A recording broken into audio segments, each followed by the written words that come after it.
Under the dim lantern glow outside Montrose Manor, Rosamund Hale gathered her fraying courage like a shawl too thin for the night.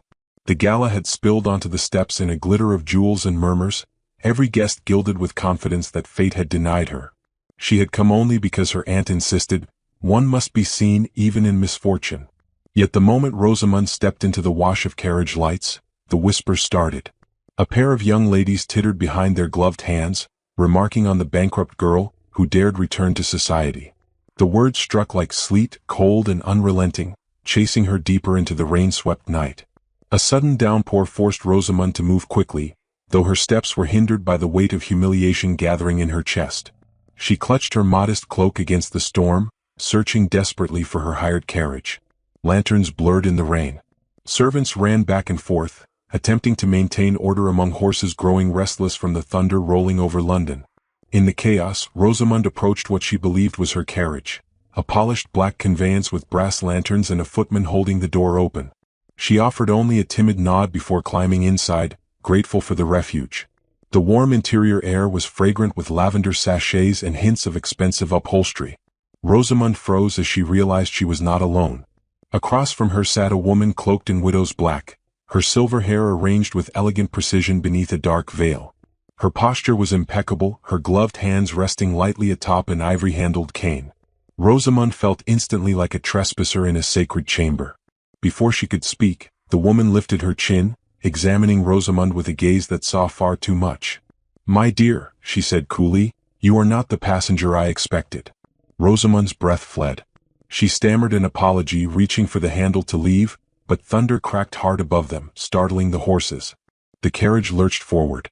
The footman closed the door with finality, and the wheels rolled into motion before Rosamund could escape. Rain hammered the roof like impatient fists.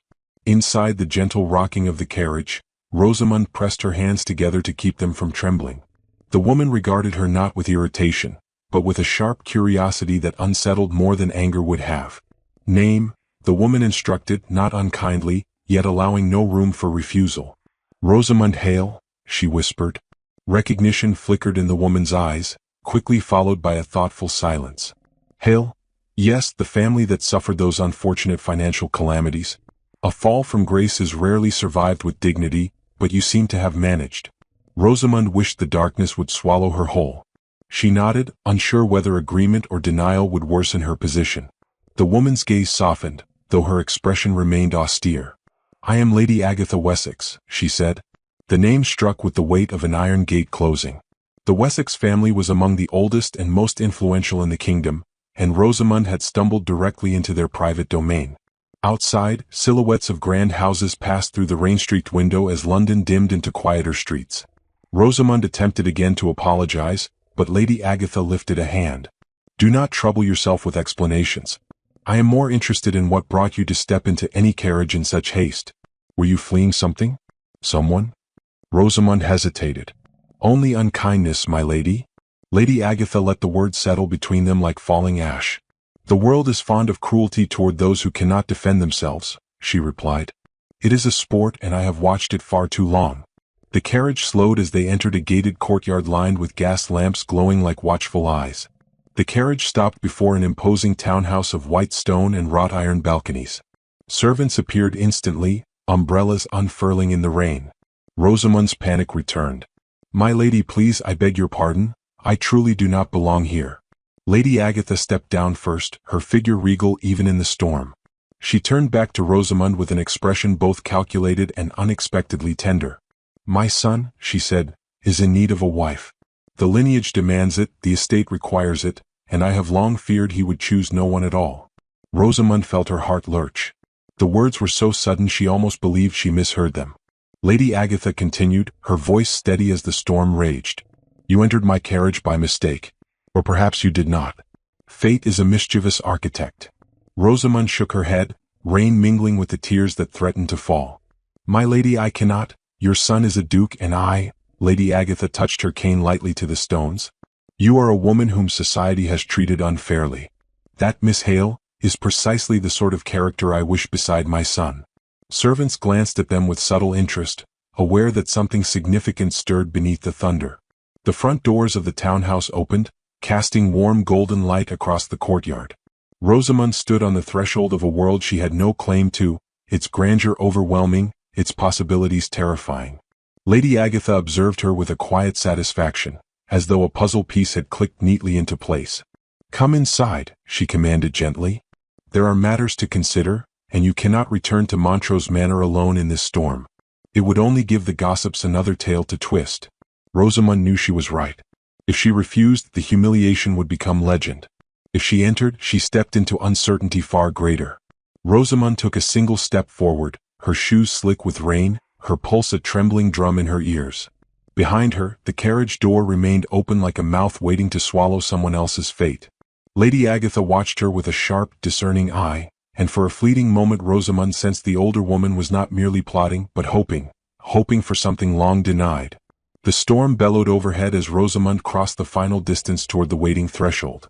She paused at the doorway, her hand upon the carved oak frame, breath tight with fear and unspoken longing. Then she stepped inside. The morning after the storm, Rosamund woke beneath a canopy of embroidered silk, disoriented by the soft rustle of servants preparing the hearth. The chamber was elegant but unfamiliar, paneled walls lined with portraits, a marble fireplace crowned with carved roses, and a window overlooking the misted gardens of Wessex House. She rose slowly, feeling like an intruder in someone else's dream. A maid entered with a curtsy, informing her that Lady Agatha wished to see her in the breakfast salon. Rosamund felt a tremor of dread, yet she followed the maid down the grand staircase where polished banisters gleamed like dark rivers in the morning light. Lady Agatha sat at the head of a modestly laid table, sipping her tea with the serene composure of a monarch reviewing her kingdom. She motioned for Rosamund to sit. "I trust you slept well," she said. Rosamund answered quietly, unsure how to navigate the strange newness of her circumstances. Lady Agatha's gaze softened just enough to suggest approval. "My son returned late," she continued. "He is a man of many obligations, and I expect you will find him formidable." Rosamund's pulse quickened at the mention of the Duke. She had glimpsed him only in newspapers and distant conversations, an enigmatic figure known for his disciplined restraint and rare appearances. The door opened, and in stepped Alastair Hawthorne Wessex, Duke of Merivale, his presence filling the room with the quiet force of a gathering storm. He removed his gloves slowly, revealing strong hands marked by faint scars. His dark hair was still damp from the morning fog, and his eyes, cool, deliberate, found Rosamund at once. She rose instinctively, offering a shy curtsy. He inclined his head, studying her with a gaze that did not judge but weighed her with deliberate care. "I am told," he began, voice steady and resonant, "that fate placed you in my mother's carriage last night." Rosamund's cheeks warmed as she murmured her apology, but he lifted a hand, stopping her. "No apology required. The evening's chaos made missteps inevitable." His tone was gentler than she expected, gentler than a man burdened by title and lineage might ever permit himself. The brief moment soothed something fragile inside her. Lady Agatha observed the exchange with the satisfaction of someone witnessing a long-awaited turn in a story. "Miss Hale will remain here until the newspapers lose their appetite for gossip," she announced. Rosamund startled. "The newspapers?" Alastair's brows knit. Lady Agatha passed him a folded sheet. Rosamund glimpsed her own name among the printed lines. A destitute young woman found climbing into the Wessex carriage, an ambitious ploy? Her stomach dropped. Alastair read quickly, irritation shadowing his expression. "Vultures," he muttered. "They would invent scandal even from spilled tea." He looked to Rosamund, his gaze softening. "You must not believe yourself the cause. Society delights in misrepresenting innocence." Lady Agatha tapped her cane. "To remedy this, we must craft our own narrative. Disgrace grows only when one allows silence to feed it." After breakfast, Lady Agatha requested Rosamund join her in the drawing room. When Rosamund entered, she found a small box waiting on the table. Lady Agatha gestured for her to open it. Inside lay an embroidered handkerchief of fine linen, edged with gold thread and bearing the Wessex crest. "A lady must never face society without proper tokens," Lady Agatha said calmly. "Take this. Let them see you are not without allies." Rosamund touched the delicate cloth, trembling with discomfort and gratitude. "My lady, this is far too generous." "Nonsense," Agatha interrupted. "Consider it a shield." Word of the gesture spread through London by evening. Servants whispered. Carriage drivers repeated the tale at taverns. Aristocratic circles buzzed with speculation. Why would Lady Wessex gift her crest to a ruined girl? Some praised the odd charity, others sharpened their tongues with suspicion. Rosamund felt the scrutiny as soon as she stepped outside the house for the afternoon promenade with Lady Agatha.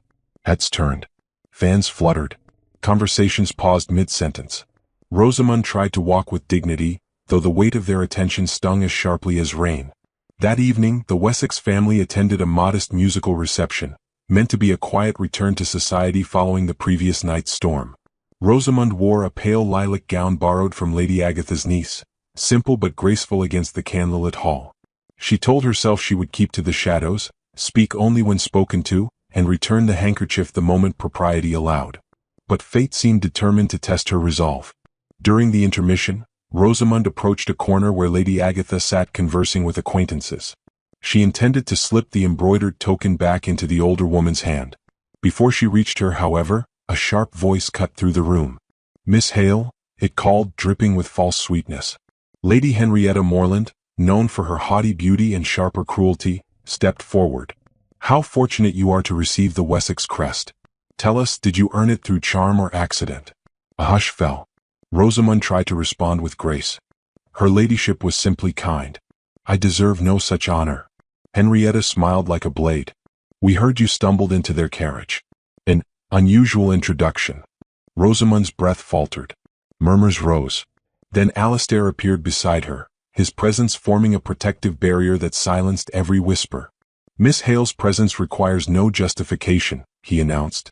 "And my mother's token is bestowed upon those she deems worthy, not those who angle for attention." Henrietta's smile vanished. Rosamund stared at the floor, overwhelmed by the Duke's unexpected defense. Alastair offered Rosamund his arm, leading her away from the cluster of onlookers. "I hope you will forgive my directness," he murmured, "but I cannot abide cruelty masquerading as decorum." She nodded, too moved to speak. His nearness stirred something unfamiliar, security, perhaps, or the faintest spark of trust. As the evening ended, a footman discreetly handed Lady Agatha a sealed envelope. She read it with a tightening jaw before slipping it into her sleeve. Rosamund noticed the flicker of concern in the older woman's eyes. When they returned to Wessex House, Lady Agatha paused at the foot of the staircase. "There are those," she said quietly, "who fear losing influence. They will not welcome a woman they cannot easily categorize." She met Rosamund's gaze with deliberate calm. "But do not be troubled. I have dealt with vipers before." Rosamund retired to her chamber, troubled by the day's events yet strangely comforted.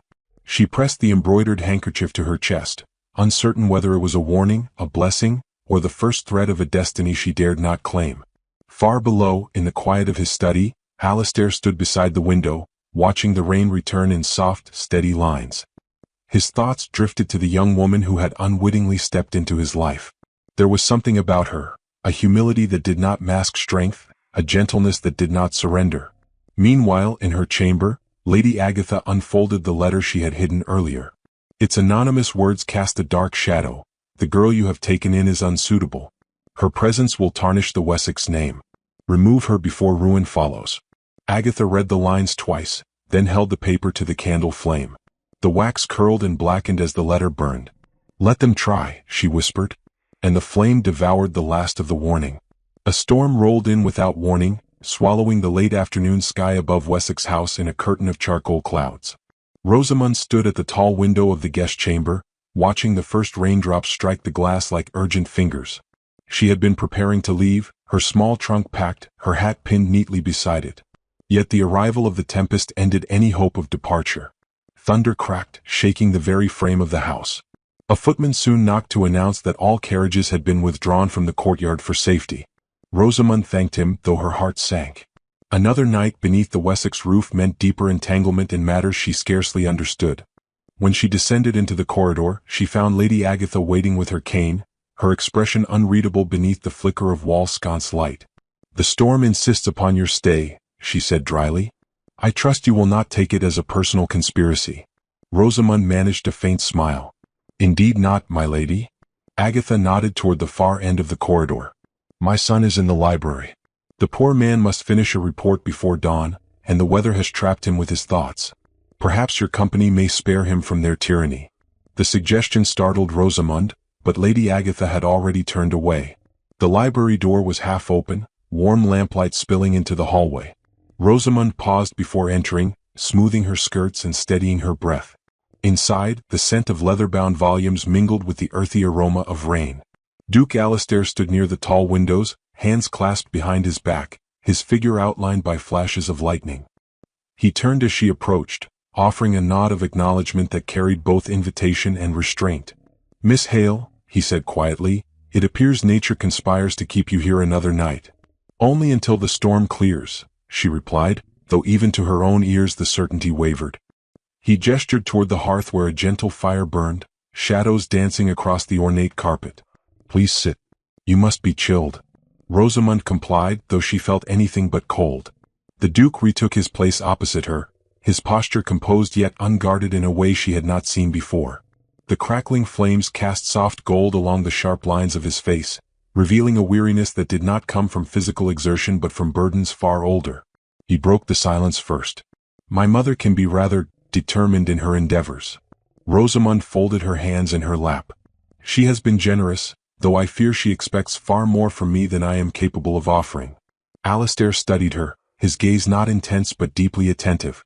"She expects only what she perceives in you, a strength you underestimate." Rosamund looked away, unsettled by the quiet sincerity of his words. Thunder rolled again, shaking loose a confession before she could guard it.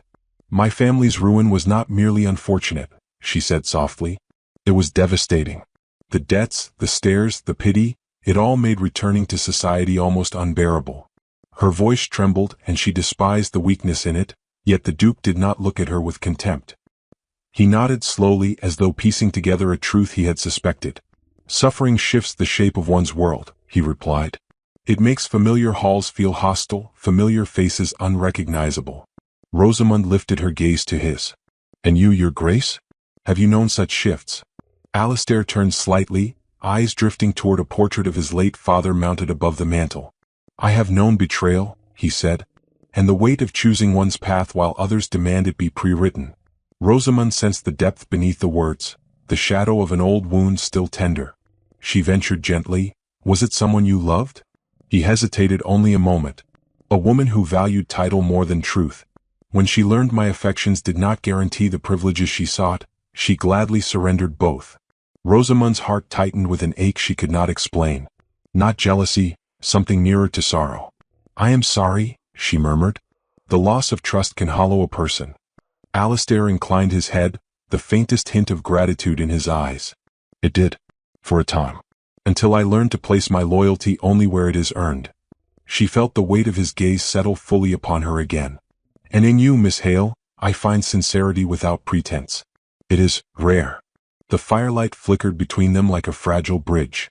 Rosamund reached instinctively for a book on the small table beside her, hoping to steady her emotions.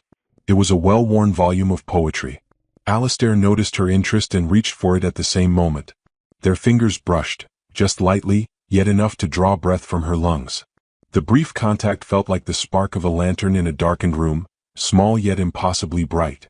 She withdrew her hand at once, her cheeks warming. "Forgive me," she whispered. "There is nothing to forgive," he replied, his voice lower, gentler. The Duke leaned back slightly, observing her with an expression that held no claim, only curiosity, dangerous in its tenderness. "Miss Hale," he said after a pause, "I find peace in your presence. A peace I had forgotten was possible." Rosamund felt her pulse quicken, as if every word he spoke unraveled another thread binding her heart. The storm intensified outside, rain drumming against the window panes like urgent applause. A sudden flash of lightning illuminated Lady Agatha standing at the doorway, watching them with a quiet triumph she did not bother to hide. Rosamund rose at once, flustered, but the older woman lifted a hand. "Do not trouble yourselves," she said. "I only came to be certain the roof has not yet blown away." Her eyes softened as she looked between them. Alastair straightened but did not retreat into the stoic mask he often wore. Lady Agatha stepped closer, her cane tapping softly.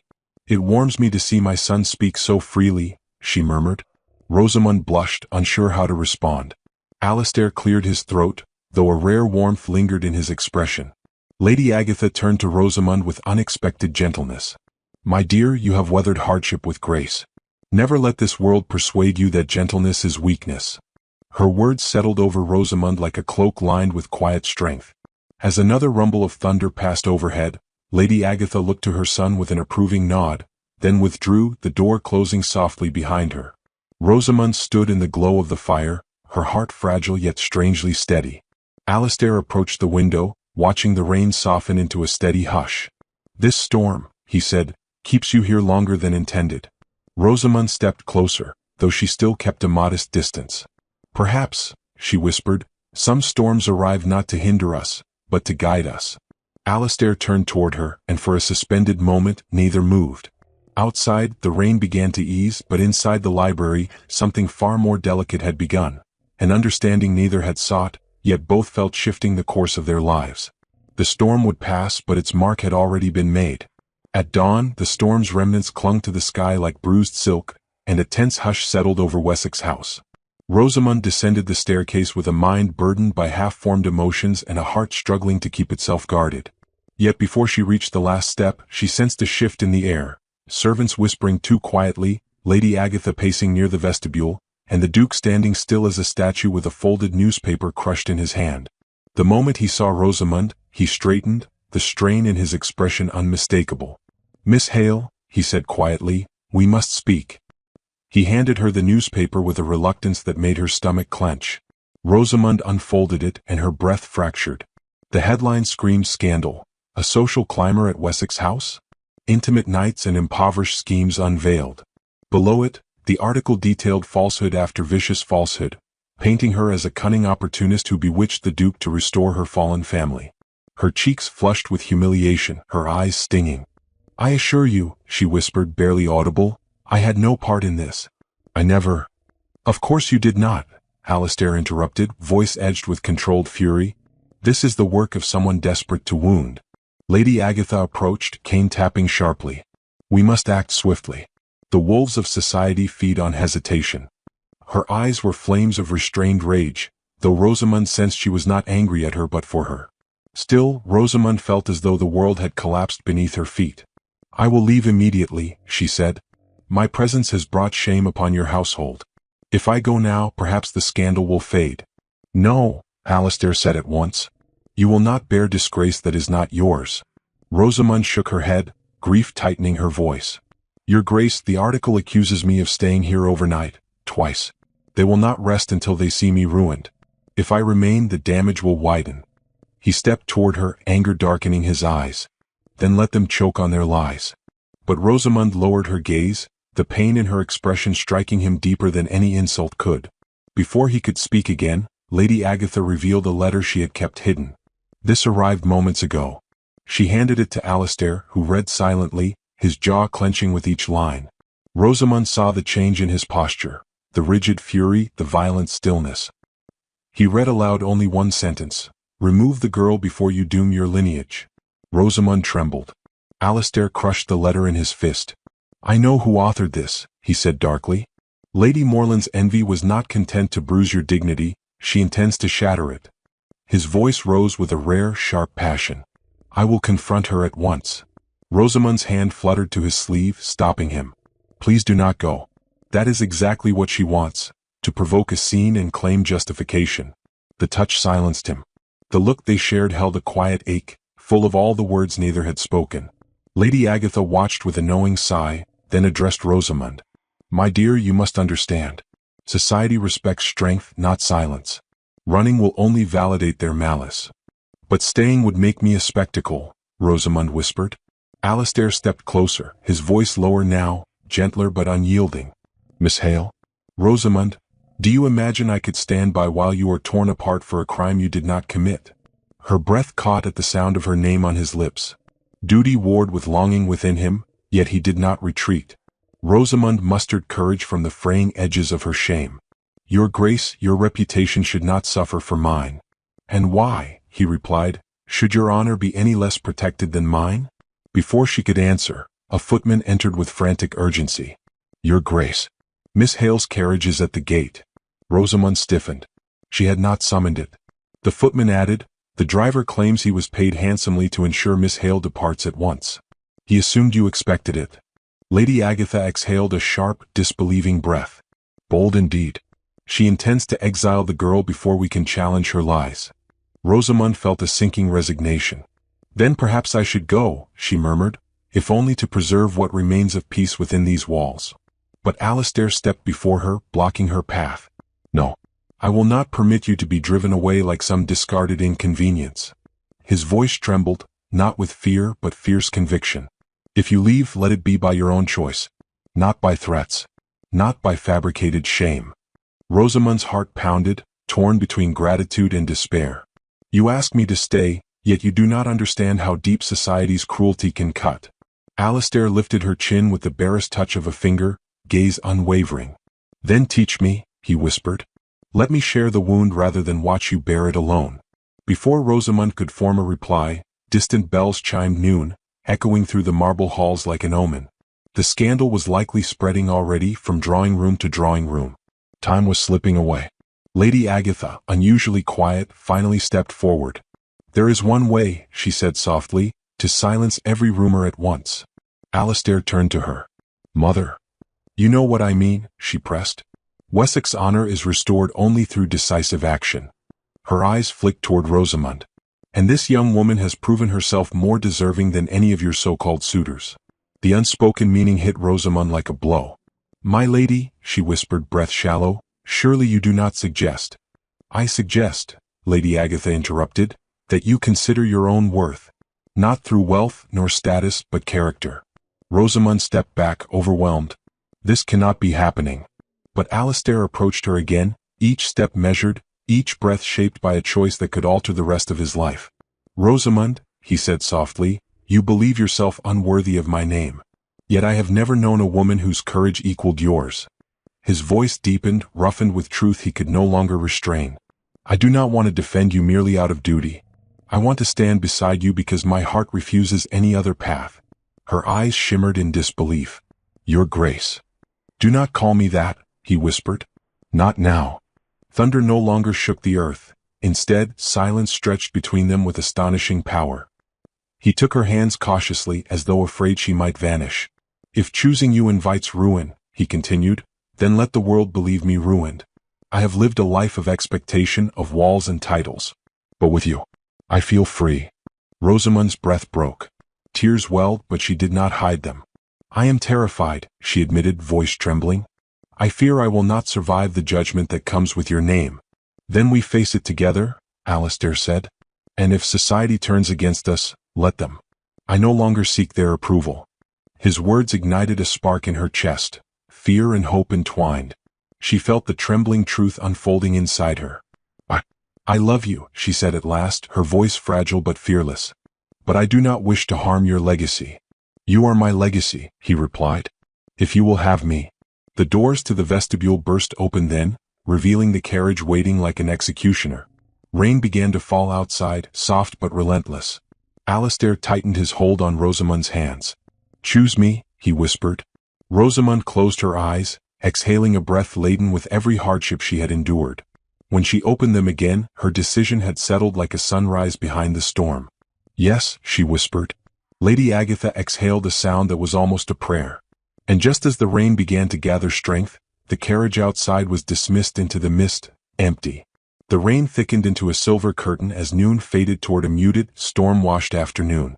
Rosamund stood in the entrance hall of Wessex House, her fingers still woven with Alistair's, her heart thundering with the weight of the decision she had just spoken aloud. Lady Agatha watched from a measured distance, her expression sharpened with approval and something softer, relief, perhaps, or gratitude to fate for finally bending to her will. Yet the world outside that grand doorway had not changed. It was still armed with whispers and waiting teeth. Rosamund knew the moment she stepped beyond the threshold, her courage would be tested.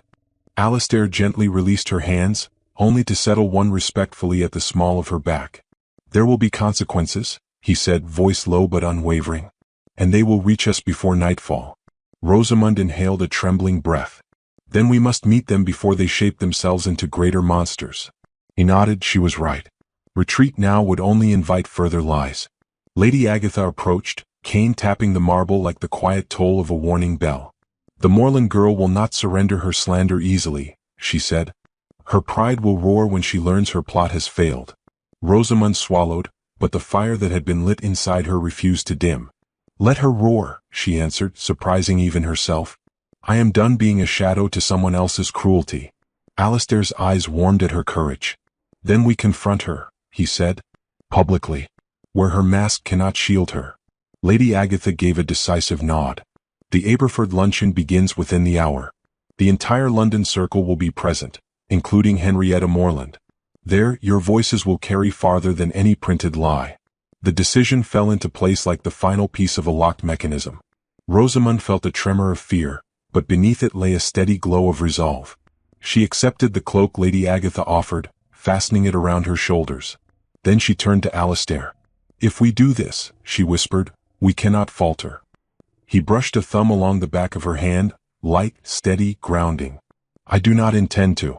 The carriage ride through the rain-slick streets was somber yet electric with tension.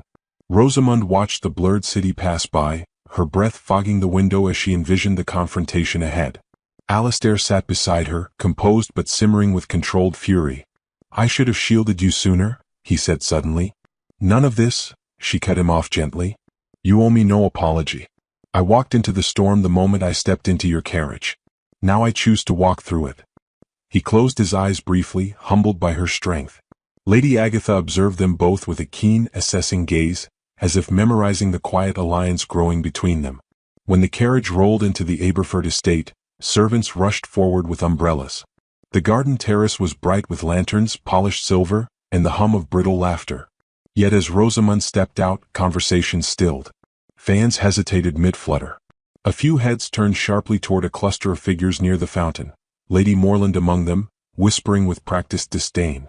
Henrietta's lips curved into a triumphant smile when she saw Rosamund, as though she had already claimed her victory. But that confidence flickered when Alistair stepped down after her, offering his arm not with pity but unmistakable declaration. Rosamund placed her hand upon his, steadying herself as they crossed the terrace. Each step ignited sharper stares and quiet gasps. Henrietta approached first, eyes gleaming with a predator's satisfaction. Miss Hale, she said sweetly, I am astonished you would brave such company after this morning's revelations. Her companions tittered with rehearsed cruelty. Rosamund felt her pulse quicken, but Alistair's presence beside her held her together. Lady Morland, he answered coolly, we have come precisely because of those revelations. Henrietta's smile tightened. I merely voiced concerns shared by many. One must protect the integrity of families such as yours, your grace. Integrity? Alistair repeated, voice darkening.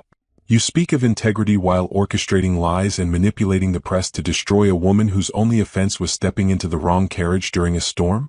Her face blanched. I beg your pardon? Rosamund stepped forward then, drawing every eye. Her voice trembled slightly, yet rang with truth. I may be insignificant in society's measure, Lady Morland, but I have never deceived or schemed. I have only endured.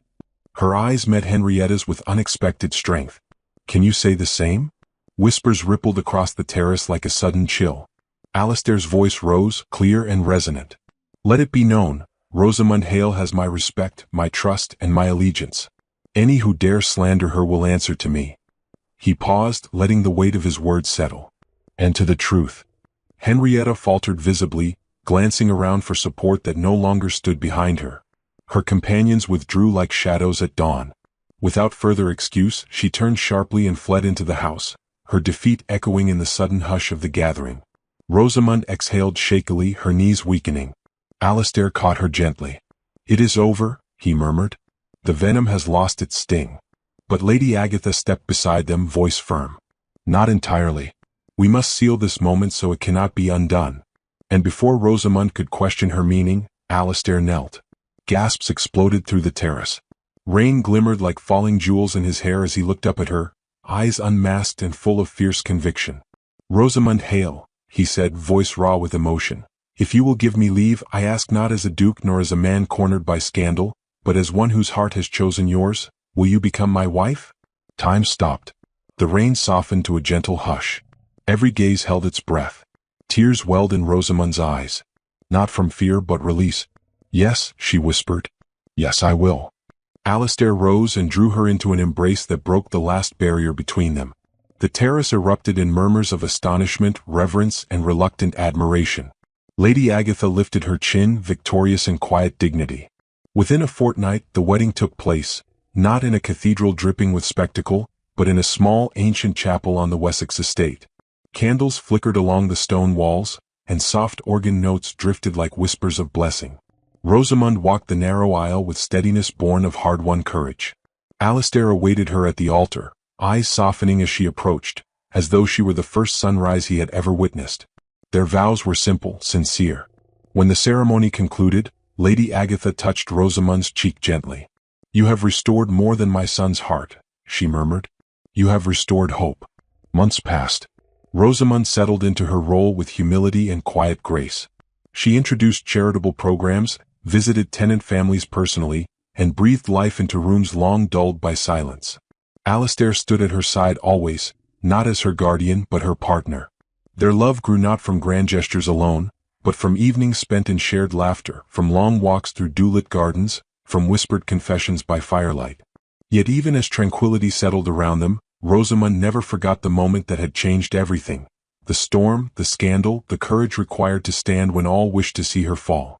In the end, it was not the grandeur of the Wessex name that defined her life, but the quiet power she carried within her, proof that destiny often begins with a single rain-soaked mistake. And love, when chosen boldly, reshapes the world.